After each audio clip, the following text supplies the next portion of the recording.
Allez, bonjour à tous. Je reviens encore avec le VBA Indenteur Interface 3.1.cf. Et je vous explique pourquoi le F, parce que ça sera le final, tout simplement. Pourquoi? Pour la simple et bonne raison, c'est que je pense être arrivé au maximum de ce que je peux faire en HTML, et Dieu sait que le résultat, il est plus qu'impressionnant, hein, il est plus que bluffant. Hein. Et, euh, et en plus, ça m'a permis justement de découvrir encore deux petites pechetouilles qui étaient pas bien encore, qui me faisaient des petites différences d'indentation. Et ça a été réglé.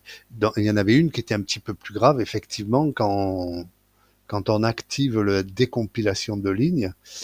Donc la coupure des lignes par les deux points plus l'espace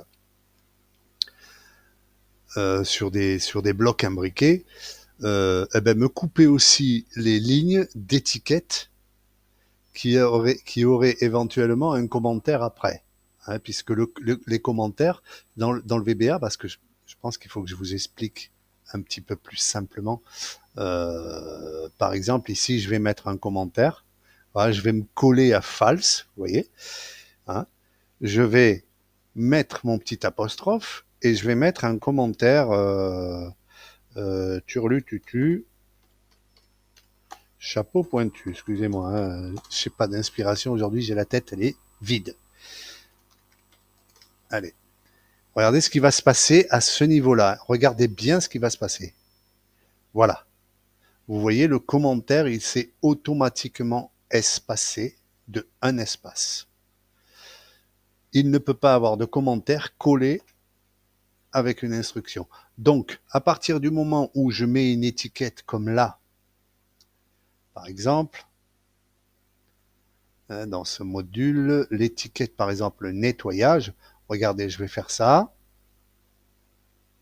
Je vais enlever l'espace, voilà. Si je lâche, regardez ce qui va se passer, l'espace se remet. Ce qui veut dire, c'est que mon moteur de décompilation va me la couper, cette ligne. Et il va me la couper par les deux points. Mais comme la décompilation supprime les deux points, qu'est-ce qui va se passer? Je vais me retrouver avec ceci. Et oui, mais le problème, c'est que nettoyage est une étiquette, n'est pas une fonction, n'est pas une variable, et même là, il va me planter le code. Voilà. Donc ça a été corrigé. Hop, hop, hop. Hein, à partir de là, dans ce principe-là, ça a été corrigé. Dans un deuxième principe, et là, je vous montre, puisque je prends le temps, de toute façon, hein, au point où j'en suis. Hop, on va dans le moteur. Et oui, ça en fait du code, hein, je vous le dis. Hop, on va aller dans les if. Voilà. Alors, les blocs if, ils sont calculés comment? Bon, déjà, quand la ligne commence par un if quelque chose, hein, forcément, on commence un bloc if. Par contre, pour le terminer, vous le savez, il faut qu'il y ait soit un endif, hein, soit alors du texte après le zen. Ça veut dire que le if, c'est une ligne de if tout court. Donc, le bloc if, ça sera une seule ligne. Hein.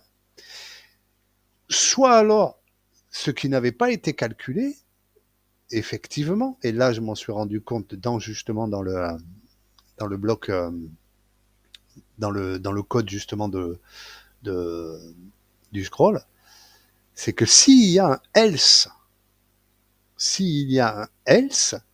après le else, s'il n'y a pas, encore une fois, et là on va parler des lignes tronquées par les underscores, s'il n'y a pas d'underscore à la fin, mais qu'il y a un else, il faut fermer le div. Ça veut dire qu'après le else, il y a du texte, donc forcément des instructions après le else, hein, faire ceci ou faire cela, donc if ceci ou else cela. Hein. Donc si il y a des instructions et que ce n'est pas en write 1 un underscore, forcément c'est une autre instruction.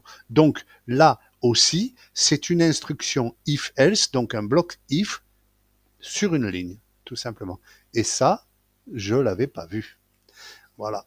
Donc forcément, dans le... Voilà, il est là, ici. Voilà. Et alors effectivement, là, selon l'underscore, je fermais le div, hein, pour éviter d'avoir un div qui ne se ferme pas. Sauf que dans les conditions normales if, else sur une seule ligne, hein, une simple double condition, hein, si, je sais pas moi, A est égal à 1 et B est égal à 2, else, je sais pas moi, C est égal à 3, etc., etc. Donc il y a un else, hein, et voire même un then. Donc dans la ligne, s'il y a then et else, c'est un bloc div, un bloc if, pardon, sur une seule ligne. Donc il l'est fermé. Voilà. Si il ne l'est pas déjà, hein, il faut bien le préciser, s'il ne l'est pas déjà, par rapport à l'underscore éventuel, hein, parce que comme on l'a vu précédemment dans les vidéos précédentes, les lignes de condition if peuvent être, d'ailleurs beaucoup de lignes de code peuvent être coupées par des underscores et vous pouvez même mot par mot les couper, c'est pas un problème. J'en verrai pas l'utilité, mais bon, dans n'importe quel cas, c'est possible. En tout cas, VBA le permet. Donc, de coder comme ça. Ah, perso, je trouve pas ça joli, sauf si c'est vraiment nécessaire, qu'il y a des grandes lignes, hein, où il faut aller chercher chaque chose. Hein, il faut faire 3 kilomètres, un petit peu comme les déclarations API ou comme certaines fonctions où il y a beaucoup d'arguments. Je veux bien comprendre que effectivement la, la coupure des lignes par l'underscore est nécessaire. Voilà. Mais dans n'importe quel cas, là, à l'heure actuelle, les lignes coupées sont bien identifiées, les blocs de div sont bien fermés. Par contre, si effectivement il y a un else, hein, ça veut dire qu'on rentre dans le cadre du bloc div qui ne termine pas par zen, hein, donc on est obligé de le fermer. Sauf effectivement si il ne l'est pas déjà par l'underscore. Tout simplement. Je me répète un peu, je trouve. Mais c'est dimanche, vous m'excuserez. Donc, voilà, ceci étant dit, voilà, je vais un petit peu l'allumer. Il y a toujours donc le checkbox pour l'activer ou désactiver le scroll sur les 64 bits. Je l'ai laissé. J'ai enlevé la condition touche contrôle, hein, bien sûr, hein, puisque maintenant le moteur il est vachement véloce en plus, et même sur 32 bits, je peux vous garantir que on le sent passer, on le voit, hein, on le voit que c'est vraiment beaucoup plus fluide. D'ailleurs, j'ai mis des debugs partout et dans la console, il n'y a plus une seule ligne de debug qui s'affiche. C'est pour vous dire. Alors qu'avant il y en avait quelques-unes, mais c'était prévu. Voilà, c'était prévu. Et là, maintenant, il n'y en a plus. Voilà. Donc, je suppose que sur 64 bits, non seulement l'erreur, elle va être gérée, et je vais vous expliquer d'où venait l'erreur, hein, mais en plus de ça, il y en aura beaucoup moins. Voilà. Allez, c'est parti, je vous montre. Hein, hop, je vais prendre le code justement du scroll, hein, tout simplement. Hein. Alors, là, je l'ai carrément désindenté dans le module. Hein. J'ai enlevé toute indentation. Eh ben, je vais vous l'indenter. Tac. Voilà. Alors, la nouveauté aussi, c'est que vous avez des message box qui vous disent si c'est quand c'est terminé, bien sûr, un petit message box à la fin du boulot. Ouais. Au cas où vous mettriez pas la barre de progression qui est ici, hein, ne l'oubliez pas, c'est toujours pareil. Hein. Afficher la progression de l'indentation, si ça c'est pas coché. Donc vous aurez quand même au moins le message pour savoir si c'est fini ou pas. Hein. Allez, on scroll, pour le coup. Hein. Allez, c'est très fluide et très véloce. Et là, vous voyez effectivement mon problème de if, effectivement, avec le else. Donc effectivement, c'est une ligne de if qui commence par if, donc un bloc div, mais qui ne termine ni par un underscore, ni par un zen. Voilà. Par contre, effectivement, le zen, il y est. Par contre, il a un else. Donc, effectivement, il faut quand même le fermer. Voilà, tout simplement. Et cette ligne-là, elle me provoquait une désindentation des cases dans la version 3.1c. Hein, tout court et les versions antérieures, bien entendu. Hein. Donc effectivement, ça a été corrigé. Le problème de la décompilation des lignes qu'il ne faut pas décompiler, voilà ici, ben vous voyez, elle n'a pas été décompilée. Donc dans le moteur, ça a été corrigé. Hein. Voilà, c'est les deux petites erreurs, deux petites cafouilles qui, voilà. Mais bon, comme vous pouvez le voir, c'est toujours pareil. Et là-dessus, je suis ferme, dur, ferme et sûr de moi. L'indentation, elle est parfaite. Voilà, enfin telle que je la conçois moi. Alors effectivement, on pourrait peut-être augmenter l'augmentation et tout. J'en ai entendu parler là sur quelques demandes sur Google, mais non, moi je dis non. Moi je vais rester dans le cadre de l'indentation VBA. On va pas rentrer dans les considérations de l'indentation HTML ou XML, hein, même si j'utilise du HTML pour pouvoir faire de l'indentation. On va rester dans ce contexte-là et visiblement ça convient à beaucoup de monde. Donc ça sera très bien comme ça. Voilà, donc ça c'est les deux petites nouveautés. Hein, et alors effectivement le code, je vais vous en parler. Le code du scroll, alors on va aller sur mon projet, voilà, il est là. Voilà, on va partir du début, hein. Voilà. Alors, au départ, on trouve sur Internet 1001 versions de ce code. Et je vous raconte pas de sottise, j'ai dû en télécharger, hein, ou en copier-coller sur le net au moins, minimum, 500. Et je vous raconte pas de bêtises. Hein. Je vous raconte pas de bêtises parce que moi j'ai un outil spécial, hein, qui me sert justement dans l'analyse du codage, hein, et que j'ai adapté au VBA. Hein. Je colle, j'envoie dedans, hein, et il me fait l'analyse des lignes et des différences de mots, et puis voilà. Donc, et ça me permet d'aller très vite. Donc je vous dis, j'en ai téléchargé des centaines. Et effectivement, tout le monde a un petit peu sa Bible, et y compris les grands cracks que je nommerai pas, hein, et ben ils ont tout faux. Ils ont tout faux parce que déjà d'une part, et moi je peux le dire maintenant puisque le truc on l'a testé et il marche, hein, et en plus je vous le dis, vous allez en rire, hein, c'est quand j'ai découvert le poteau rose, hein, j'ai refait mon code et tout, et puis je l'ai soumis à ChatGPT. Ah, voilà, on commence à faire les gros yeux. Hein. Mais bon, c'est toujours intéressant. Je dis pas que ChatGPT c'est force de loi. Hein, bien sûr que non. De toute façon, ça a été conçu par les hommes, donc forcément, il y a des bugs. Et je peux vous garantir que des fois, je le mets à l'envers, le ChatGPT. Hein. Donc, d'une manière ou d'une autre, c'est vraiment un outil, hein, qui est bien, qui reste quand même bien utile, un outil, une source de données incroyable. Hein. Donc ça reste, mais ça reste un outil, voilà. Mais dans n'importe quel cas, effectivement, quand je lui ai soumis mon code, il m'a corrigé le typage de variables, etc. Hein, et me l'a réindenté façon VBA, hein, voilà, tout simplement. Hein. Et alors du coup, donc les déclarations, elles sont propres et nettes. J'ai appris encore il y a 2 jours, hein, de ça, avant-hier, hein, euh, euh, sur l'autre monde VBA Excel, hein, que je nommerai pas, par un grand crack en plus, hein, que normalement ici, ça devrait être if VBA7, les déclarations VBA7. Comme je l'ai expliqué dans les vidéos précédentes, sur les versions de 32 bits, on l'a vu, si ça vous intéresse, allez suivre les discussions, je vous donne les liens, hein, donc en commentaire de la discussion, allez suivre, vous verrez que sur les versions de 32 bits, vous pouvez mettre du long PTR, du long ou du pas long, hein, ou même simplement le symbole end, hein, à la place de long, je peux vous garantir que ça marche.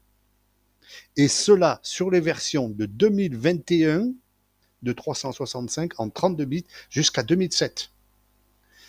Donc, et encore, même là, j'irai même plus loin, même les déclarations VB6 fonctionnent à partir de 2010 en 32 bits jusqu'à 2021. Même VB6 fonctionne. Voilà. Donc, L'important, hein, pour avoir quelque chose, une utilisation et la possibilité d'être utilisé par un nombre d'utilisateurs large, c'est-à-dire ceux qui ont 64 bits ou 32 bits. Hein. Donc effectivement, j'ai fait une directive 64 bits, 32 bits, tout simplement. Voilà. Et donc une personne m'a dit non, effectivement, dans le Win64, c'est pas long PTR, ça devrait être long. Ouais, oui, mais le long, ça marche pas. On l'a vu, on l'a testé. Donc, euh, comme je le disais, il y a des bibles, hein, il y a la théorie, voilà, et il y a la pratique. Voilà. Donc moi, je suis parfaitement autodidacte en ce qui concerne le VBA. Je suis parfaitement autodidacte. Je m'y suis intéressé bien longtemps après avoir travaillé sur du HTML et du JavaScript. Hein, euh, je suis complètement, mais alors vraiment autodidacte. Ça fait quand même pas mal d'années que j'y suis, hein, donc je maîtrise un tout petit peu quand même. Mais bon, dans n'importe quel cas, effectivement, en travaillant longtemps, on finit par avoir des manies, avoir une façon de penser, une façon de gérer. D'ailleurs, on reconnaît mes codes à ma façon de coder, effectivement. Donc, d'une manière ou d'une autre, je pense savoir et comprendre pas mal de choses. Voilà. Donc là, en ce qui concerne les déclarations d'API, la chose elle est réglée. ChatGPT, il a mis la croix, il a, il a mis le tampon. Donc voilà, ça fonctionne. Maintenant, effectivement, on a galéré sur les 3 dernières versions. Alors un coup ça marche, un coup ça marche pas, un coup ça pétille, un coup ça scintille, un coup ça chante, et un coup ça crache. Et à la fin, on ne sait plus pourquoi. On ne sait plus pourquoi. Alors effectivement, moi j'ai découvert en premier lieu effectivement que l'erreur, il fallait qu'elle soit gérée d'une certaine manière, hein, et que dans les fonctions en adresse off, hein, qui sont exécutées en mémoire, hein, dans une adresse mémoire différente, hein, du tree du VBA d'Excel, hein, forcément, il faut que ça soit strict. Hein.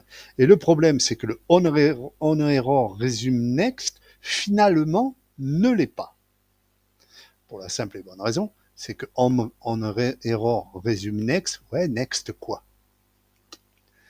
Voilà. Le problème, c'est que il faut faire des gotos, des machins, et là, on va parler, on revient un petit peu au visual basique d'il y a 20 ans, 30 ans.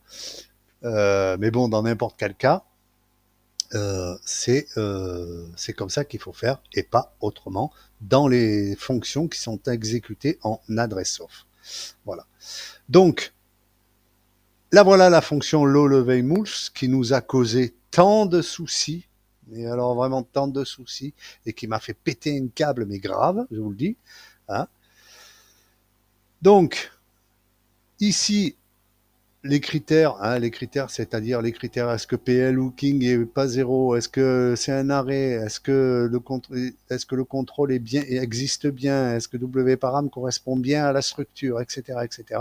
Donc je fais tous les tests avant, y compris la position du curseur par rapport au rectangle qui a été déterminé, hein, dans l'appel du hookmousse qui est là, hein, par la fonction, ma petite fonction magique du calendar que j'ai un petit peu remanié, hein, pour en faire une fonction rectangle. Grosso modo, c'est ça, hein, tout simplement. Hein. Voilà. Donc, une fois que c'est lancé, ben voilà, on envoie la patate, hein, en fonction de la structure, hein, donc du mousse data, hein, selon ce que c'est comme contrôle, parce que là, effectivement, on a on a rajouté tous les contrôles, donc les frames, les list box, les combo box et les text box. Voilà. Hein. Donc pour le coup, si un de ces text box correspond donc forcément au contrôle looké d'ici la variable qui a été désignée pour le contrôle qui est appelant, hein, avec encore une fois dans les cases, et là, il faut que je vous explique exactement pourquoi. Vous allez me dire, tu as mis un on error resume next en haut et t'en remets un autre dans le case. Mais que se passe-t-il? hein, parce qu'un on-error resume next, il est valable du début de la fonction jusqu'à la fin, tant que l'on n'arrête pas avec le goto 0. Hein. Normalement, eh ben, je vous dis oui, mais en VBA. Sauf que la fonction n'est pas exécutée dans l'instance VBA. Elle est exécutée dans une adresse mémoire différente. Voilà. Et il est là le souci. Il est là le souci. Parce que VBA, on-error resume next, il connaît toute la fonction. Quand c'est exécuté en adresse off, donc dans une autre adresse mémoire, ben lui, il connaît plus rien. Il ne sait pas ce qui va se passer. Il va lire le code, la fonction va s'exécuter ligne par ligne, hein, sauf que comme il y a des inconnus, ça crache, ça crache, ça crache, ça crache. Donc, ce qu'il faut faire, c'est effectivement, hein, comme l'a trouvé donc Fanch55, pardon, il faut gérer l'erreur sur les cases. Alors, moi, je l'ai mis aussi donc sur la liste box. C'est au cas où, je vous le dis honnêtement, je dis bien au cas où, hein, mais ce qui était le plus important, c'était celle sur la combo box, parce que effectivement, la propriété top index ne peut pas fonctionner, n'est pas accessible VBA, si la combo box n'est pas développée. C'est con comme truc, je vous le dis, c'est tout net, c'est con comme truc, hein, puisque une combo box même pas développée, on a la possibilité d'accéder aux listes index, etc., etc. Mais là, gratteu, le top index, vous l'avez pas si elle ne l'est pas développée. Donc forcément, il y avait une petite pichetouille là-dedans. Donc effectivement, lui, il a trouvé la parade. Donc Fanch55 a trouvé la parade. C'est simple. Et en plus, non seulement il a trouvé la parade, mais en réglant de cette façon-là la parade, il vous développe la combo box automatiquement. C'est assez marrant. Moi, je trouve ça, finalement, c'est très bien pensé. Voilà. Bon, après, on appréciera ou pas, je sais pas, mais dans n'importe quel cas, où ça fonctionnera comme ça et pas autrement. Donc là, effectivement, si l'erreur est déclenchée, hop, on fait un contrôle drop-down, ça veut dire on développe la machin, on efface l'erreur, hein, et on envoie à l'erreur critique. Et là, je vous disais, il faut que ça soit géré en 2 temps. Voilà, en 2 temps. Vous voyez, à la fin de la fonction, à la fin de tout ce qu'il faut faire, hop, il y a un exit fonction. Ça veut dire que entre cet exit fonction et le 1 de fonction, il va falloir que je fasse une gestion, un error handler, hein, ce qu'on appelle plus singulièrement, hein, chez les puristes, entre guillemets. Hein, moi, je l'appelle comme je veux parce que je fais que ce que je veux. Voilà, comme dirait les pitchouns, je fais qu'est-ce que je veux. Donc moi, je l'ai appelé erreur critique. Ça veut dire que je détermine bien ce qui peut être une erreur bénigne, c'est-à-dire qu'on renvoie simplement par un on error resume next, ça jump, hein, ça jump les lignes, hein, tout simplement, hein, ou alors un goto, un error goto, erreur critique, où là vraiment ça va m'envoyer quelque part dans la fonction, donc à la fin, juste avant le end fonction, mais au-dessus, je suis déjà en exit fonction. Ça veut dire que quelque part, je suis plus dans la fonction. Voilà. Et de là, je renvoie au-dessus, c'est-à-dire à l'étiquette nettoyage, et là, je peux décider de faire ce qu'il faut faire en fonction de l'erreur. Voilà. Et l'erreur, la seule erreur c'est une erreur critique qui normalement fait cracher Excel. Hein. Donc, forcément, on renvoie le level move proc avec un call next hooks, tout simplement. Hein. Et puis voilà. La chose, elle est réglée. J'ai enlevé le message box parce que j'avais mis un petit message box justement pendant les tests. Hein, et d'autant plus que c'est un peu bête ce que j'avais fait, je vous le dis honnêtement, ça a été un peu bête puisque un message box, par définition, par définition, est modal. Qu'est-ce qui se passe quand une fenêtre modale s'affiche? Eh bien, la fenêtre précédente perd le focus. Qu'est-ce qui se passe quand une fonction en adresse off tourne dans une fenêtre et qu'une autre fenêtre s'affiche en mode modal? Que se passe-t-il d'après vous? eh ben c'est erreur, erreur, erreur, erreur, erreur. Donc au final, là, ma gestion d'erreur critique qui me fait le bypass entre le nettoyage l'étiquette nettoyage et l'étiquette critique, avec le message box, provoquait carrément en elle-même, une erreur. Ce qui fait qu'il y a une rasade de message box qui peut s'allumer, puisque comme on est en adresse off, hein, à l'inverse du VBA, quand vous avez en VBA un message box qui s'affiche, vous pouvez rien faire d'autre tant que vous n'avez pas cliqué OK ou fermé le message. Est-ce que là, comme c'est en adresse soft, donc dans une autre adresse à une autre adresse mémoire, vous avez donc forcément une rasade de message box qui s'affiche et finalement, ça ne s'arrête plus jusqu'au moment où forcément on arrive à, je vous le donne dans le mille, insuffisance mémoire, forcément. Ben oui, et oui, parce que quand vous envoyez une patate de fenêtre modale, ben ça prend de la place, hein. Et puis voilà. Donc forcément, ben on est dans la panade. Donc moi j'avais mis ce message au début pour voir vraiment si l'erreur critique, c'est-à-dire avant le crash, parce qu'avant il n'y avait pas cette gestion d'erreur, il y avait Excel qui se fermait brutalement. Hein. Donc on n'arrivait pas à savoir d'où ça pouvait provenir. Hein. Donc là, avec cette double gestion en bypass entre deux exit fonctions, ça me permet justement, même entre-temps, de voir. Et pour les tests, j'avais mis donc ce message box, hein, mais bon, ça n'a pas été compris. On l'a laissé, et puis finalement, c'est le message box qui provoquait les erreurs suivantes. Donc, je l'ai laissé juste pour que vous puissiez, peut-être, pour ceux qui voudront tester, le décocher une fois, enfin le débloquer, et puis voir que vraiment la fonction capte l'erreur critique. En tout cas, elle sait faire la différence entre une erreur critique et une erreur bénigne. Voilà. Donc, de cette partie-là, on a une gestion correcte. Voilà. Donc maintenant, on n'a plus de crash. Ça ne veut pas dire que les choses soient bien claires dans ce que je dis. Ça ne veut pas dire que des erreurs, il ne s'en passe pas. Ça veut dire tout simplement qu'elles sont gérées. Hein. Ça veut dire que selon si votre ordinateur, enfin PC, est occupé en mémoire parce qu'il travaille sur d'autres choses, je sais pas, mais il regarde une vidéo, j'en sais rien, je sais pas, plein de choses qui peuvent occuper de la mémoire. Forcément, la latence des loopings de la low-level Mouseproc, forcément, elle va être plus importante. Et qui puisait sur les versions récentes d'Excel, nous le savons très bien, c'est que le mot latence est de rigueur hein, par rapport aux versions 32 bits. Voilà, bien fait pour vous, j'ai envie de vous dire. Hein.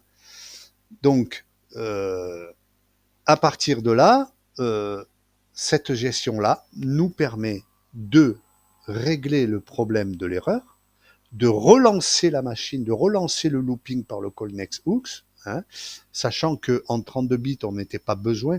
En 32 bits, quand on met ça là, attendez, je vais vous le dire, voilà. Quand on met low level mouse proc true, normalement, en 32 bits, ça relance la bécane. Ça fait le looping, tout simplement, en adresse off. Sauf qu'en 64 bits, ça se fait pas. Voilà. Donc, il n'est nécessaire, en cas d'erreur, de faire un call next hooks. Voilà. Ce qui, normalement, mais en 32 bits, ça devrait être fait comme ça, je vous l'accorde. Hein. Mais bon, moi, je vous le dis, ça n'est pas nécessaire. J'en ai des modèles de fonctions que j'avais simplifiées, mais vraiment au plus simple possible. Et je peux vous garantir que sur le 32 bits, ça tourne de feu de Dieu. Voilà. Et j'utilise pas la call next hook X, tout simplement. Mais dans n'importe quel cas, là, ici, je la mets parce qu'on va travailler en 32 bits et en 64 bits. Terminée, elle est là, elle reste. Voilà. Donc, voilà, je vous ai présenté la nouvelle fonction. C'est ce code-là. C'est ce code-là. Voilà, je le sélectionne. Il est où? Voilà, ici. C'est ce code-là qui, depuis 3 jours, nous met la patate. Voilà. Il y a une trentaine de lignes au grand maximum. 30 lignes qui nous mettent la patate depuis 3 jours. C'est un truc de malade. Je vous dis, j'ai fait des milliers de tests. Hein, je compte même plus, je cherche même plus à compter. Hein. De l'autre côté, France 55, hein, qui m'a vachement aidé parce qu'il m'a apporté des codes à tester pour l'indentation. Il a même testé lui-même. Hein. Donc il a pris du temps et tout. Je peux vous garantir que donc ça en fait des tests. Ça en fait des tests. Maintenant, on sait globalement vraiment pourquoi ça ne fonctionne pas. Enfin, que ça ne fonctionnait pas. Là, visiblement, maintenant, ça fonctionne. En tout cas, sur 64 bits, c'est beaucoup plus souple. Et sur 32 bits, ça l'est encore plus. Eh ben, c'est gagnant-gagnant pour moi. Voilà, c'est gagnant. Donc, une fois cela bien compris, hop, notre indenteur fonctionne de feu de Dieu. Je vais prendre je vais essayer de trouver un module. Ben, vous voyez là, par exemple, mes exemples de lignes tronquées. Et moi, j'ai ça dans un code. Je vous dis sincèrement, j'ai ça dans un code. Je pète un câble. Je pète un câble. Je suis certain. Je suis certain. C'est pas pour critiquer le code. Ça, c'est les codes de Fond 55. Je critique pas sa façon de coder. Mais moi, je pète un câble. Parce que des codes à répétition comme ça, ce qu'il faut savoir, c'est que le VBA, c'est un langage intéressant. On se régale bien. Enfin, moi, j'aime bien, j'apprécie. Hein. Euh, mais personnellement, si je peux me passer du VBA, eh ben, je m'en passe. Je vous le dis. Voilà. Donc, dans n'importe quel cas, il y a des choses qui sont un peu, voilà, discutables. Voilà. Mais dans n'importe quel cas, bon, c'est des codes propres, hein, mais bon, c'est coupé par je ne sais pas combien de fois d'underscore. C'est pénible. Hein, si c'est mal indenté, c'est une catastrophe. Hein, et je peux comprendre qu'on pète les plombs ou qu'on cherche pas à comprendre quand ça va pas, on laisse tomber. Mais je le comprends très très bien, et je vous assure. Donc là, ce que je vais faire, j'indente. Je vous montre, vu, bon, c'est déjà terminé. C'est quand même propre. Hein. Tout est bien indenté, tout est bien aligné. Hein, c'est propre. Hein. L'indentation, vous voyez, l'indentation des underscores par rapport au child du bloc if. Hein. Vous voyez, c'est vraiment très précis. Euh, on m'a dit encore hier soir et même ce matin, tu cherches à indenter du VBA comme du HTML. C'est vrai que quelque part, effectivement, moi je fais beaucoup de HTML aussi, donc forcément, quelque part, j'ai besoin. Hein, quand je vous disais, je range tout dans des cases. Moi, il faut que ce soit vraiment carré. Voilà. Après, on apprécie ou on n'apprécie pas. Je suis peut-être un peu chiant, je le reconnais, hein, mais je m'en fous, je suis comme ça. Donc, là, vous voyez, ça a été réglé. Je vais essayer de trouver un code, même les codes offusqués, vous voyez, les codes, je ne sais pas si vous savez de quoi ça parle. Hein, on trafique un code avec des variables de 3 km pour éviter la compréhension des novices. Bon, l'obfuscation, ça me fait bien rire. Allez hop, j'indente, vous voyez, tac, c'est un code très long. Hop, terminé. Et vous pouvez contrôler. Hein. Allez, je vais scroller avec la molette. Voilà, puisque j'y suis. Voilà. Et vous voyez, tous les codes sont bien indentés. Je n'ai plus une seule erreur. Je n'en ai plus une. Et sur des longs codes, parce que là, vous le voyez, le code, il fait 3 km. Hein.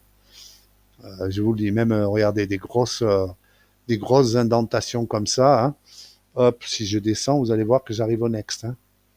Voilà, nickel. Hein. Hop. J'ai pris l'habitude de l'ascenseur maintenant, alors que j'ai la mouse. Alors, vous voyez, hein, il n'y a aucune erreur d'indentation. Là, j'ai un else. Il est où le if? Je vais le mettre devant. On va remonter. Voilà, il est là. Et on va voir si on est bien indenté. Voilà, impeccable. Je peux regarder n'importe où. Il n'y a plus aucune erreur. Voilà. Et pourtant, vous voyez, ce code, il est long. Hein. Il est long. Hein. Et dans n'importe quel cas, tiens, je vais prendre celui-là, mais je vais reprendre le truc. Vous voyez, je vous dis, je l'ai désindenté, le code du scroll. Hein. Je vais vous l'indenter. Non, attendez, hop. Je vais l'indenter d'abord dans le module. Tac. Vous voyez, hop. Et là, le code il est parfaitement indenté. Vous voyez, le problème du if, il n'y est plus. Hein. Et le problème de l'étiquette nettoyage, hein, y compris celle-ci, hein, parce que ça me faisait l'erreur ici aussi. Hein. Donc, il n'y a plus cette erreur-là. Voilà. Ça ne m'empêche pas de pouvoir toujours casser les lignes des blocs imbriqués in one line. Hein. D'ailleurs, je vais vous le montrer. Et là, vous voyez, une fois qu'il est indenté, eh ben, j'ai dit, tiens, je vais l'indenter dans le module. Alors, vous l'avez vu, il n'y avait plus d'indentation. Regardez, tac, tac. Voulez-vous aller voir dans le module pour vérifier? Ça, c'est la petite nouveauté aussi. Tac, tac. Ça m'ouvre le VBE dans le code, dans le module concerné par le truc. Et là, vous voyez, j'ai indenté mon code. Perfect. Voilà. Ma petite fonction magique. Hein. Et celle-là, je peux vous garantir, elle remplace un paquet d'API. Hein. Mais alors un paquet. Hein. Parce que pour faire des rectangles, hein, pour calculer des rectangles, pour aller chercher des coordonnées de rectangles à l'écran, il en faut quelques-unes des API. Et je peux vous garantir que ça fait un moulon de fonctions et de surfonctions et de patins, et que ça marche pas toujours. Ma fonction, elle est radicale.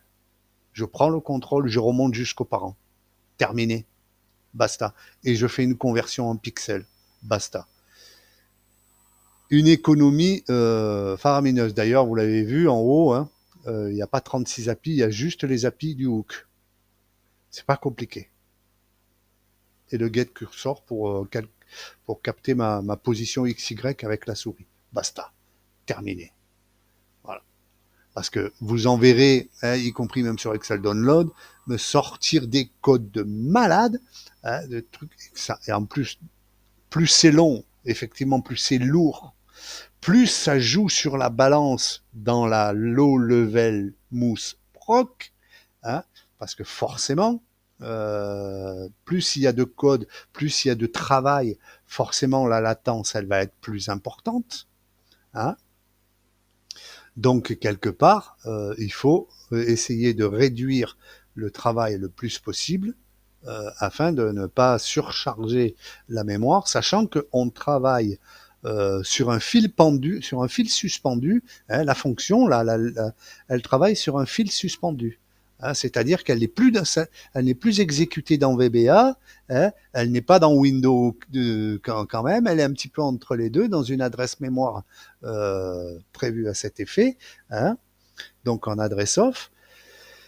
Et forcément, il y a quand même une prise en compte nécessaire des variantes qui pourraient ralentir un petit peu la mécanique. Voilà, ça, il faut le prendre en compte. Donc moi, tout ce qui est API window from point, get rectangle de patin couffin, rasé. Terminacho. Voilà. Ma petite fonction magique, conversion pixel avec le get DPI dans la base de registre. Hein. C'est une de mes petites astuces, je dis bien une, hein, parmi tant d'autres. Hein. Je me sers, comme ça, j'ai même pas besoin d'aller chercher la get de Viscaps et la patin et la couffin. Terminé. Voilà. Ma petite fonction, elle me ramène un arrêt, le left, le top, le right et le bottom. Terminé. Voilà. Et là, on n'a pas une surcharge de mémoire. Hein. La low level, elle s'en charge suffisamment bien. Hein. Donc, c'est pas la peine de surcharger. Bon, dans n'importe quel cas, vous le voyez, le code, il est propre. La gestion d'erreurs, elle est mieux gérée. Elle me permet de sortir un peu, elle permet même de recommencer automatiquement tout seul, de relancer la mécanique quand il y a eu une erreur. Hein, parce que c'est pas la peine d'aller changer les variables, les patins, de refaire un truc ou des subintermédiaires, les patins. On relance tout simplement, basta. Avec la limite effectivement du rectangle, par ma petite fonction magique, hein, quand on sort de ce rectangle terminé, on arrête tout. Hein, et voilà. Et vous avez une version du scroll souris qui fonctionne sur 32 bits et 64 bits. Voilà. Quelle que soit la version. Je l'espère. Honnêtement, je l'espère. Mais dans n'importe quel cas, ça a été testé. Il peut y avoir, je vous le dis, il peut y avoir, je sais pas tout, de toute façon. On peut encore trouver une saucissonnade. Hein. Excusez-moi, je parle beaucoup en images, mais je suis du Sud. Hein. C'est comme ça. Donc, d'une manière ou d'une autre, je sais très bien qu'il va y en avoir un couillon de la Lune qui va me dire ouais, mais moi j'ai essayé, ça marche pas. Voilà. Bon, parce que des réponses comme ça, j'en ai un paquet aussi, je vous le dis. Hein. Mais à la limite, ces réponses-là, elles m'intéressent pas. Voilà. Maintenant, si vous me dites ouh, j'ai eu une erreur, ça se passe ici, mais je sais pas pourquoi, là, on va pouvoir discuter. Voilà. On va pas perdre 3 jours hein, pour trouver une solution. Voilà. Maintenant, si vous savez pas faire, c'est pas la peine. Voilà. Je vous le dis. Et je dis ça, ça s'adresse à certaines personnes. Hein. Voilà. Parce que me dire que ça ne fonctionne pas, ça ne m'intéresse pas. Me dire que ça fonctionne, ça ne m'intéresse pas non plus. Maintenant, me dire que ça fonctionne pas ici parce que vous avez fait ceci, vous avez essayé hein, en transformant ceci ou en faisant ceci ou cela, là effectivement j'ai des données, je peux essayer d'étudier la question. Voilà. Mais si j'ai rien, ras-le-bat. Donc de ce côté-là, c'est le message. J'espère qu'il est bien passé. Hein. C'est pas la peine d'intervenir si vous me donnez pas plus d'éléments que ça. Parce que je suis pas devin non plus. Hein. Voilà, moi j'aime bien aider les autres. Je fais beaucoup de bénévolat, hein. Euh, donc ça me dérange pas. Ben, par contre, il faut y mettre un petit peu du sien hein, quand on rentre dans la partie. Voilà. Dans n'importe quel cas, voilà, le code il est indenté, vous voyez. Hein. D'ailleurs, cette ressource-là, elle va être modifiée parce qu'elle est présente déjà sur Excel Download, mais elle va être modifiée, mise à jour. Hein. Et, notre ami Fanche55 sur Excel, je vais d'ailleurs l'inviter et il va vous en parler, si le cœur lui en dit, hein, ou pas, ou il fera comme il voudra. Hein. Mais bon, moi je pense que ma voix, vous l'avez suffisamment entendue. Vous avez une application hein, euh, qui vous sert à indenter vos codes VBA qui est parfaitement intégré dans l'environnement VBA par un XLAM. Voilà, c'est un complément. Vous le mettez, vous l'enclenchez et tout est automatique. Voilà. Pour vous donner une image, hein, encore une fois, là, je vais prendre un code, n'importe lequel, hein, voilà, celui-là. On peut indenter à l'intérieur des modules directement. Tac, terminé. Voilà. C'est parfaitement intégré aussi bien que Smart Indenter. Hein. Alors, allez, tac, tac, hop, indenté dans le module, tac. Et vous voyez, voilà. C'est pas compliqué. L'application, elle est parfaite. Voilà. Je suis vraiment très fier d'avoir abouti à ce projet-là parce que je n'avais pas l'intention de le mener à bout, ce projet. Parce que c'est une idée qui a été émergée, une question qui s'est posée, puis moi j'ai dit je vais attaquer jusqu'au bout. J'ai attaqué un soir comme ça où j'avais 1 heure de libre, hein, et puis finalement j'ai trouvé la chose intéressante et je voulais amener jusque-là. Donc à partir du moment où je vais euh, vous la livrer, j'espère que vous aurez la gentillesse de me faire un petit coucou et de me dire merci parce que ça a été beaucoup de boulot. De ma part, moi je vous dis, il y a plus de 300, au moins 300 heures de boulot, minimum. Minimum, parce que ça a été très long des tests, parce qu'il faut tester des codes de 10 km. Hein, faut pas avoir peur hein, de faire ça, c'est un boulot un boulot monstre. Hein. De l'autre côté, Fan55, le bêta-testeur du champion du monde, il en a fait pas mal aussi. Hein. Il a réussi même à trouver la pichetouille qui n'allait pas dans le scroll au niveau de la combo box. Hein. Donc lui aussi, il en a mis sa part. J'ai Cousin Hub qui a fait pas mal de tests aussi. Il y a Nicolas Jacquin aussi sur Xendownload qui a aussi participé à sa façon. Voilà, donc il y a eu quand même du mouvement et il y a eu beaucoup de travail dessus. Voilà. Donc là, on arrive à la version, je vous le dis, 3.1 CF, terminé. Voilà.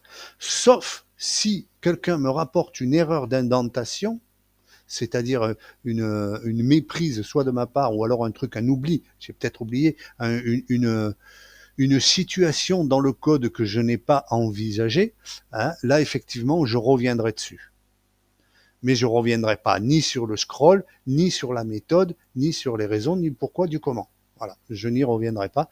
J'ai abouti à cet applicatif et quand vous le regardez honnêtement, je vous le dis, vous avez ça nulle part ailleurs. Nulle part ailleurs, vous avez ça. Voilà. Et c'est gratuit et c'est parfaitement intégré dans un simple XLAM. C'est pas compliqué à comprendre. Voilà. Messieurs, dames, passez une bonne fin de dimanche. Moi, je vais un petit peu me reposer aussi. Je vais essayer de vous mettre ça avant de partir. Là, je vais aller prendre un petit peu le soleil, hein, parce que chez nous, c'est le soleil, c'est important. Hein. Donc, un petit coucou de la part de Toulon, hein, et puis à plus tard sur Excel Download. Allez, bye.